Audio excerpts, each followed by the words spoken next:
Welcome all of you. Today we have to see 2 points from chapter number 3. Topic name is structure charts and decision tables. First, structure charts.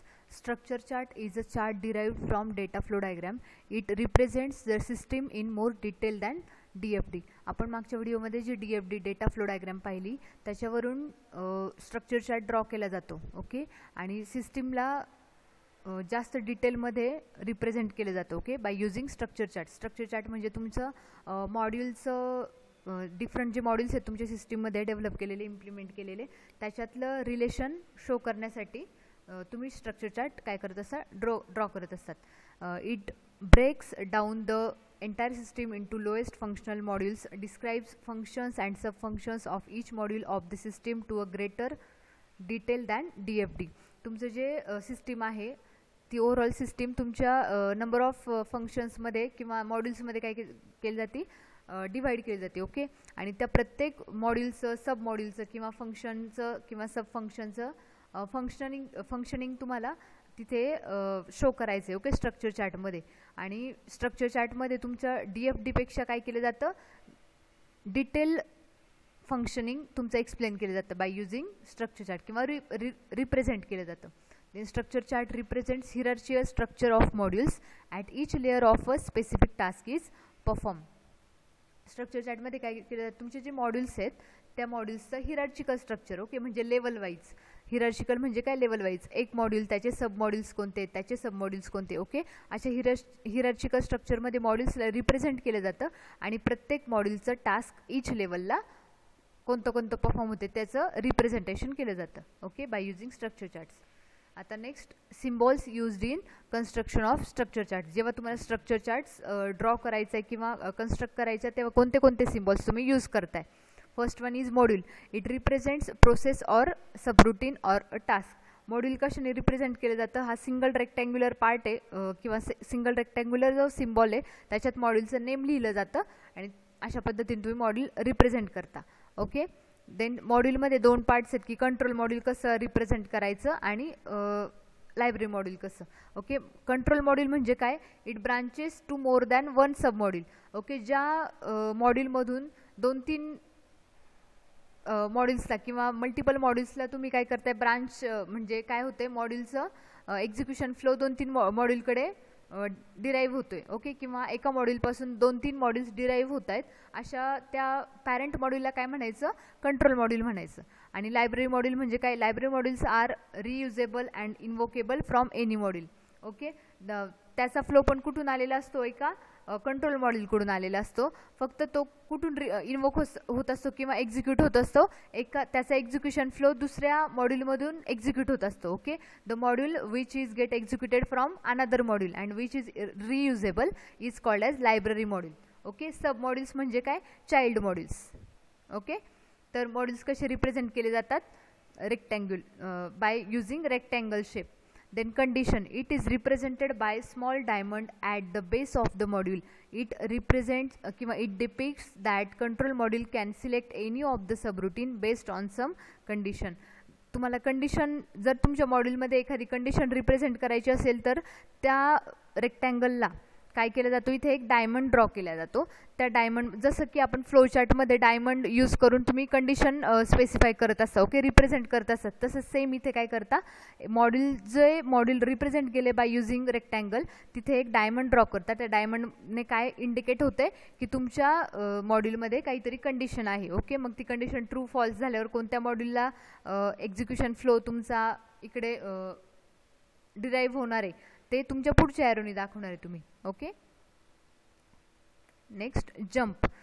Suppose एखाद्या मॉड्यूलमध्ये दुसऱ्या मॉड्यूलमध्ये jump होतीये in कोडिंगमध्ये. Okay, तर त्या जंपला कसं show करायचं, bye using structure chart. इथे बघा, ह्या मॉड्यूलकडून ह्या मॉड्यूलमध्ये जंप होतीये. ओके, तर म्हणजे जंप इन्स्ट्रक्शन्स असतात काही. ओके, जर तुम्ही जंप इन्स्ट्रक्शन यूज केली तर डायरेक्ट एक्झिक्युशन फ्लो तुमचा कुठे जात असतो, नेक्स्ट मॉड्यूलमध्ये किंवा प्रॉपर ज्या मॉड्यूलचं नेमिंग तिथे दिले.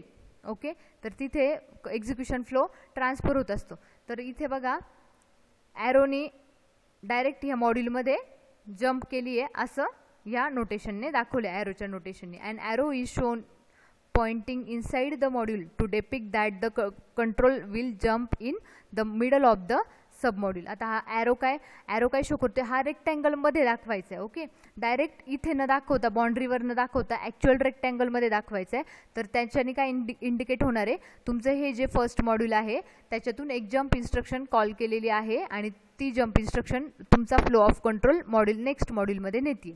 Okay, then loop, a curved arrow represents loop in the module. All submodules covered by loop repeat execution of module. आता जेव्हा तुमच्या मॉड्यूलमध्ये लूप्स एक्झिस्ट असतील, लूपिंग असेल, ओके, म्हणजे फॉर लूप यूज केलेलं असेल, व्हाईल लूप यूज केलेलं असेल, ओके, तर ते कशाने दाखवणार, तुम्ही मॉड्यूलच्या खाली एक राउंडेड ॲरो दाखवणार आहे. ओके, ह्या ॲरोचं मिनिंग काय की there is a loop exist in a module. आणि जे ह्या मॉड्यूलचे तुमचे सब मॉड्यूल्स आहेत त्याला पण ते काय होतं आहे, ॲप्लाय होते. Okay, this is a loop notation. Then data flow.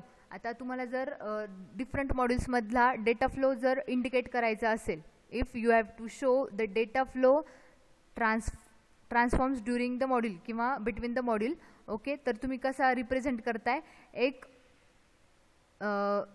Blank circle आणि त्याच्या पुढे एक ॲरो. ओके, ॲरोचे डायरेक्शन जिकडे फ्लो होत असेल किंवा त्याचा हेड जिकडे डायरेक्ट करते तिकडे तो डायरेक्शन शो करेल. A directed arrow with empty circle at the end represents the data flow. Data flow जर तुम्हाला शो करायचं असेल तर हे नोटेशन तुम्ही यूज करू शकता. Then control flow. Control flow म्हणजे काय की तुमचा एक्झिक्युशन फ्लो. ओके, तुमचा जो फ्लो ऑफ एक्झिक्युशन आहे तो जर तुम्हाला दाखवायचा असेल, कंट्रोल इन्फॉर्मेशन कुठून कुठे ट्रान्सफर होतीये, तर फक्त हे सेम नोटेशन असतं, फक्त तो जो सर्कल आहे तो काय आहे, फील्ड सर्कल असतो. Okay, with field circle at the end represents the control flow. A directed arrow with field circle at the end represents control flow. Control flow denote करण्यासाठी तुम्ही हे नोटेशन यूज करता. आता इथे डिसिजन टेबल्स आपला next point आहे. Decision table कशासाठी असतं की तुम्हाला तुमच्या कोडिंगमध्ये काय कंडिशन्स आहेत त्या कंडिशनच्या अकॉर्डिंग काय ॲक्शन्स परफॉर्म करायचे आहेत ते एका टॅब्युलर फॉर्ममध्ये तुम्ही रिप्रेझेंट करता, त्याला काय म्हणायचं, डिसिजन टेबल्स. इथे बघा डेफिनेशन दिली आहे. Decision tables provides a notation that translates actions and conditions described in a use case into a tabular form. तुम्ही जे यूज केस डायग्राममध्ये ज्या ॲक्शन्स आणि कंडिशन्स तुम्ही ज्या दाखवलेल्या आहेत त्या टॅब्युलर फॉर्ममध्ये कन्वर्ट करण्याचं काम कोणाचं असतं, डिसिजन टेबल. ओके, टॅब्युलर फॉर्ममध्ये त्या रिप्रेझेंट केल्या जातात. ओके, कंडिशन्स आणि actions. Then decision table organisation is illustrated in figure below. Referring to the figure, the table is divided into 4 sections. The upper left hand quadrant contains a list of all conditions. आता इथे बघा त्यांनी ह्या फिगरला represent केले, हा decision table दाखवलाय. हा एक पूर्ण टेबल त्यांनी 4 क्वाड्रंट्समध्ये काय केलं, डिवाइड केला. इकडे हा अप्पर लेफ्ट तुमचा क्वाड्रंट, नंतर लोअर लेफ्ट क्वाड्रंट, नंतर हा अप्पर राईट क्वाड्रंट आणि हा लास्ट वन. ओके, आता इथे बघा अप्पर लेफ्ट हँडमध्ये काय दाखवले त्यांनी, लिस्ट ऑफ ऑल कंडिशन्स. तुमच्या ज्या काही कंडिशन्स आहेत त्या इथे पूर्ण सिस्टीममधल्या त्या इथे लिस्ट आउट केल्यात. नंतर इथे काय दिले, ह्या क्वाड्रंटमध्ये ॲक्शन्स आहेत, number of actions to be performed. Okay, against the conditions. Then इथे काय दिले, रूल्स दिलेत. तुम्हाला काय करायचे, रूल्स डिफाईन करायचे. असे रूल्स डिफाईन करायचे की जे अकॉर्डिंग टू कंडिशन्स तुम्हाला कोणत्या कोणत्या ॲक्शन्स परफॉर्म करायच्यात. आणि ह्या 4th क्वाड्रंटमध्ये ज्या ज्या ॲक्शन्स परफॉर्म होणार आहे त्याच्या पुढे काय केलेलं आहे त्यांनी, ट्रूचं साईन दाखवले. ओके, तर इथे काय हे मॅट्रिक्ससाठी दिलेलं आहे हे 2 क्वाड्रंट्स, आणि इथे list of conditions and actions हे 2 quadrants. Okay, the lower left hand quadrant contains a list of all actions that are possible based on combinations of conditions. हे जे ॲक्शन्स दिले आहेत तिथे लेफ्ट हँड क्वाड्रंटमध्ये त्या कशासाठी दिलेल्या आहेत की तुमची लिस्ट ऑफ ॲक्शन्स आहे that are possible based on conditions. ज्या कंडिशन्स ट्रू फॉल्स असतील त्याच्या अकॉर्डिंगली कोणत्या ॲक्शन्स परफॉर्म करायच्यात. ओके, ते तुमच्या ह्या डिसिजन टेबल थ्रू दाखवले. The right hand quadrants form a matrix that indicates conditions, combinations and the corresponding actions that will occur for a specific combination. Therefore, each column of a matrix may be interpreted as a processing rules.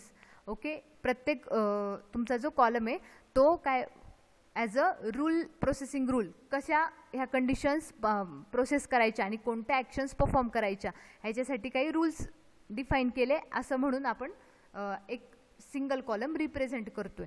Okay. तर आता इथे बघा, first suppose मी घेतला first processing rule. आता इथे conditions काय, regular customer, silver customer, gold customer, special discount, आणि actions काय, no discount, apply 8% discount. Okay. म्हणजे काय, रेग्युलर कस्टमर असेल तर कोणती ॲक्शन घ्यायची, डिस्काउंट द्यायचा का, डिस्काउंट किती % द्यायचा. ओके. देन गोल्ड कस्टमर असेल तर काय.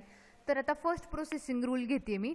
इथे काय, रेग्युलर कस्टमर आहे आणि त्याला regular customer it regular customer true or false, it is true. Okay. म्हणून इथे ट्रूने काय केलंय, तिथे टीने तिथे आयडेंटिफाय केले किंवा इंडिकेट केले की ही कंडिशन ट्रू आहे. आणि स्पेशल डिस्काउंटची जी कंडिशन आहे ट्रू आहे की फॉल्स आहे, फॉल्स आहे. ओके. जर रेग्युलर कस्टमर ट्रू असेल, ही कंडिशन ट्रू असेल आणि स्पेशल डिस्काउंटची कंडिशन फॉल्स असेल तर काय करायचे, मला नो डिस्काउंटची ॲक्शन परफॉर्म करायची. म्हणून मी काय केलं, नो डिस्काउंटच्या इथे टिक मार्क केली किंवा ट्रूचं साईन दिलं. ओके. नंतर सेकंड प्रोसेसिंग रूल काय सांगतोय की रेग्युलर कस्टमर आहे का, yes or no, true. Then special discount आहे का, ट्रू. ओके. देन मला दोन्ही जर ॲक्शन्स जर माझ्या ट्रू असतील तर मला दोन्ही जर कंडिशन्स ट्रू असतील तर मला कोणती ॲक्शन परफॉर्म करायचे, apply additional X% discount. Okay. इथे मी टिक केली. असे हे प्रोसेसिंग रूल्स काय केलेत, डेव्हलप केलेत. ओके. तर ह्या तुमच्या टेबलवरून तुम्हाला किंवा डिझायनरला हे सोपं जाईल की कोणत्या कंडिशन्स आहेत, सगळ्या कंडिशन्स आणि ॲक्शन्स कोणत्या परफॉर्म करायच्या आहेत. Okay. Next, the following steps are applied to develop a decision table. इथे 3 नंबरच्या ॲक्टिव्हिटीज किंवा कोणत्या ॲक्टिव्हिटीज परफॉर्म करायच्या किंवा कोणत्या स्टेप्स फॉलो करायच्या during the decision table design. तिथे दिलेल्या आहेत 3 steps. First, list all actions that can be associated with a specific procedure or a component. तुमच्या एखाद्या मॉड्यूलशी रिलेटेड तुम्ही काय करायच्या, सगळ्या ॲक्शन्स लिस्ट आउट करायच्यात, त्याची लिस्ट बनवायची आहे. Then second, list all conditions or decision made during execution of a procedure. तुमची प्रोसिजर एक्झिक्यूट होत असताना कोणत्या कोणत्या कंडिशन्स अप्लाय होतात त्या सगळ्या कंडिशन्सची लिस्ट बनवायची, ही second step. Then associate specific set of conditions with specific actions, eliminating impossible combinations of conditions. Alternatively, develop every possible permutation of condition. आता मी मागाशी सांगितलं की तुम्हाला काय करायचं आहे, स्पेसिफिक सेट ऑफ कंडिशन्स आणि ॲक्शन्स त्याला कोरिलेट करायचे.